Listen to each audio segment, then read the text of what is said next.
Hey everyone, Matt Williams here, founder of Noonan Caddy. I am here to talk to you about a topic that is near and dear to my heart. It is the foundation of why we built the Noonan Caddy app, and it's called dispersion science. It is applicable to not only people who use our app, but also anyone who wants to think better around the golf course and how they can use statistics to improve shot selection. Don't worry, we're going to make this really easy to follow.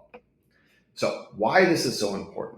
I think Tiger Woods said it, right? Course management has allowed him to win as many tournaments as he has. He specifically credits course management and strategy as the one thing that gave him the advantage over ball striking, over his long tee shots, right? It was the one thing that he felt like he did better than everybody else. He said it right here. I'm not going to out ball strike you to death. I'm not going to out putt you to death. But there's no reason I can't outthink you to death. And that is applicable to any golfer who wants to start right now. So how do we do that, right? It all comes down to dispersion patterns.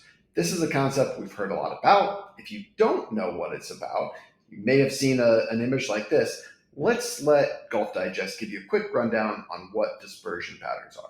To understand how this works in practice, imagine you stand on the same spot in an open field and hit, let's call it 100 shots with every single club in your bag. You hit a few perfect ones with each club, but most of your shots go left or right. You stripe some, but others you hit in the toe or heel, so those go a little shorter. You go from your wedges to your driver, and then you put them all together. When you do that, it forms a kind of ice cream cone. This cone represents golfers' total range of left and right misses at each distance. For pros, the top of that cone at about 300 yards will span 70 yards wide, meaning that if the average pro hit 100 300-yard drives, most of their drives will miss either 35 yards left or right of their intended target. For amateur golfers, it's obviously wider. They may miss 35 yards in each direction at 250 yards. But either way, all these shots together form your ice cream cone of misses. And this is what you should be thinking about on every shot, on every hole, every single time you play. I've got one problem with their description of dispersion patterns. It's wrong. I'm sorry. Dispersion patterns don't look like that. They don't behave like that. And if you're using dispersion patterns like the way that they talk about, you are leaving strokes on the table. Let me prove it to you. On the top, that's a dispersion pattern, right? On the bottom is what they showed. Notice the differences. On the top, there are far greater concentration of shots that happen in the middle than they are on the outside. Whereas what they show is a much more even distribution of shots. Now, could be innocent enough, right? They're just wanting to show that you've got a lot of shots in the middle. The problem is when they're talking about a strategy and how you implement that, that is greatly affecting how you are planning and how you are playing certain shots. Why this matters is the likelihood of you hitting your next shot towards the middle is far greater than the likelihood of you hitting a shot on the outside. So you have to think about golf in terms of risk and reward. If you are trying to completely eliminate the odds of a mishit off to one side of your dispersion, then sure, by all means, follow this methodology. But the reality is that shot that happens on the right may happen 1% of the time. So should you really sacrifice a 30% chance to hit the fairway just to reduce your odds to hit a penalty area by 1%? The math says no.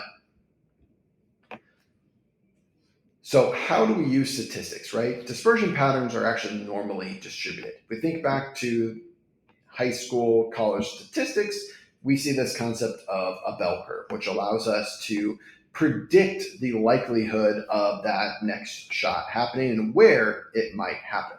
So we can start by looking at your offline within your dispersion pattern. So for example, I want to know what the likelihood is that my next shot will land in between two sides of where I'm trying to aim. Let's say the fairway, for example. You can actually calculate that. You line up your average right in the middle. You look at the left and the right side, and using the statistical calculation, you can calculate what the likelihood that next shot is going to land between those 2 points. So if you just use based off of standard deviation, you go one standard deviation is left, right of your average. That's where 68% of your shots are going to land in between. So if you're hitting the ball fairly well, it's a very great place to start and assume that the majority of your shots are going to land within those areas. Conversely,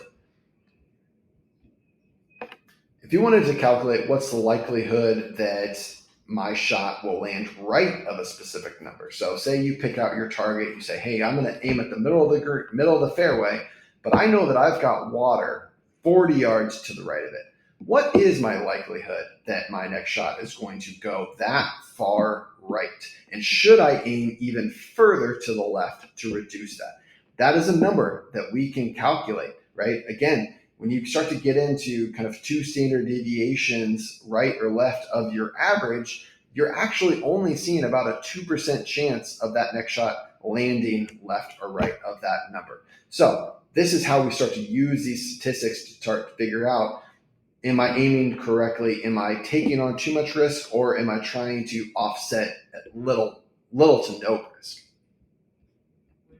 This same concept can be applied to distance as well. Just flip the bell curve on its side, and we start to see from a carry distance standpoint. Say I got a forced carry, and my average shot goes 150 yards, and I've got a forced carry over water at 140.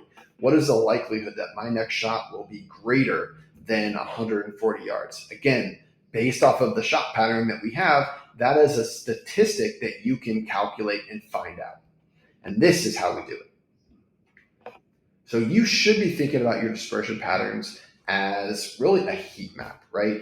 The more likely outcome is towards the center, the less likely outcome is out towards the side. So you can kind of think about this nice hill where you've got 2 normal distributions, one for your offline and one for your total, that kind of forms essentially that oval shape. So this is how you should really be thinking about dispersion patterns. And if you want to apply this, right, we saw that Golf Digest did a really good, example on 18 at TPC Sawgrass. I think that is a really good example, not only to show you how dispersions work, but also to show you how dispersions don't work. They would lead you to believe that you should move your dispersion pattern all the way over to the right so that none of the left side intersects with the water. And that's wrong. If you can see here that you can have a decent amount of overlap, in fact, probably 10 to 15 yards, and only increase your odds hit the penalty area by 1 to 3%. And that is absolutely not enough risk mitigation to offset the reduction of your odds hit the fairway by 38%, right? You can see here, we went from 78% chance at the fairway down to 40%. That trade-off is not great enough from a stroke scan standpoint, from any math that you want to run. So this is why this is important. Don't just take these rules of thumb. Be specific, and everyone's dispersion pattern is different. Follow along to these videos if you want to learn more about how we calculate these things.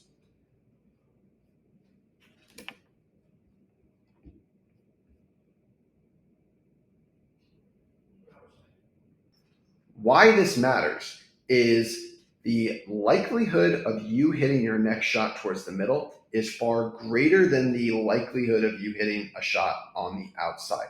So you have to think about golf in terms of risk and reward. If you are trying to completely eliminate the odds of a mishit off to one side of your dispersion, then sure, by all means, follow this methodology. But the reality is that shot that happens on the right may happen 1% of the time. So should you really sacrifice a 30% chance to hit the fairway just to reduce your odds to hit a penalty area by 1%? The math says no. So here's what you need to know about dispersion patterns. They are normally distributed, meaning they follow this bell curve where the shots towards the center are more likely to happen versus shots on the outside. And the great thing about the bell curve is we can actually calculate what those percentages are. So I just talked about the trade-off between reducing your probability to hit a target in order to ultimately reduce your probability of hitting it to a penalty area. On the face of it, we are all willing to make that sacrifice. The question is, how much are you giving up to reduce that risk? So we need to be able to quantify that. And that has been the missing part in golf this entire time. We have to be able to quantify what those odds are. And the secret here is this normal distribution curve is what allows us to do it.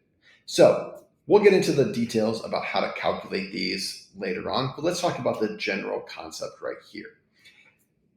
We can do a few things with this bell curve. First off, I can calculate the likelihood that that next shot will happen between a couple points. So let's put this into context. Say I've got a narrow fairway that's 70 yards wide, just that same distance that Golf Digest talked about being kind of the width that most golfers, most pro golfers hit their driver.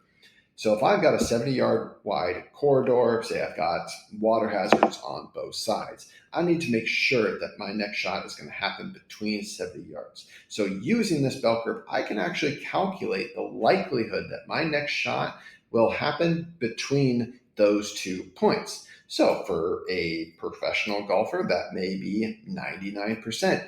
For an amateur golfer, maybe that's closer to 80%. So I start to think about, okay, do I need to club down? Do I need to reduce, that corridor, the width of my dispersion pattern? And if so, how much is that going to increase or decrease my likelihood to hit the target versus how much is that going to increase the likelihood to hit it into the penalty area? Those are the equations we need to be thinking about.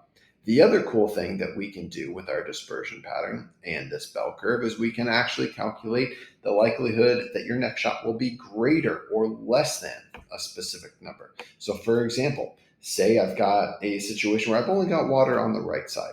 So if I aim down the middle of the fairway and I know that the water is going to be about 35 yards right of that aim line, what is the likelihood that my next shot will land to the right of that? And how much do I need to compensate that aim line in order to make sure that I don't introduce too much risk with that dispersion pattern? So using this bell curve, we can actually calculate that. And in this particular situation, if it lines up very nicely with my standard deviation, it might only be about 2%. So that is maybe a risk profile that we would be willing to accept. Hey, if I hit it like I did 2% of the time, I can live with that. Let's really make sure that I am optimizing for hitting the target in this particular case. Now, the great thing about this bell curve is we just flip it on our side, and instead of offline, we think about it in terms of distance, like our carry distance. So the scenario here would be, hey, I've got a forced carry over water. I know that I've got to carry my 9-iron 140 yards, which is where the water ends, to a pin that's at 150 yards. So at a bare minimum, I need to make sure what is the likelihood that 9-iron will carry more than 140 yards. So using the bell curve, we can actually calculate that, and you can use that to determine, am I introducing too much risk by hitting it with a 9-iron, or is my dispersion tight enough to make sure that 9-iron is going to carry that minimum carry distance reliably enough so that I don't need to club up to an 8-iron. This is the truth about a dispersion pattern. It's really just a combination of 2 bell curves, a bell curve for your carry distance and a bell curve for your offline. That's what forms that nice oval shape, and that's what also creates the higher probability of hitting it towards the center and the less likely probability of hitting it towards the outside.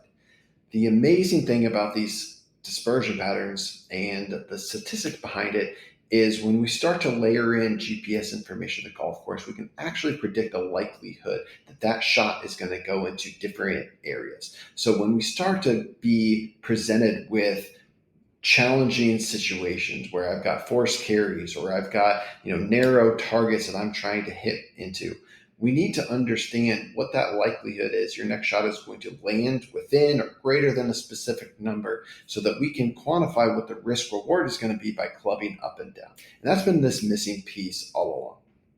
So we'll get into more details about how we do all these calculations in subsequent videos. So please follow along. But let's end with this, right? TPC Sawgrass, number 18, famous, water all along the left side, don't want to go left. They use this example in the final Golf Digest video, and they use it as this great example to show you how you should apply dispersion patterns to pick better strategies. Now in the video, they move the dispersion pattern all the way over to the right. So I love this video because it actually shows you how you shouldn't use a dispersion pattern. Sure, it's better than what people typically do. But if you really want to get specific, and I certainly do, you are introducing or you're actually reducing your odds at the target by too much in order to avoid that penalty area. When you start to actually overlay the numbers, you can see that I can take on about 15 yards of overlap and only increase my odds to hit the penalty by about 3%. Now that 3% reduction in hitting the penalty area is not enough to offset the 38% reduction in your odds to hit the target that you're going to give up by moving that dispersion pattern all the way over to the right. And that's the key. So if you are using the typical dispersion method, you are losing strokes, you are losing those to the field. You can be far more precise and get an advantage over the competition. Follow us and learn more how.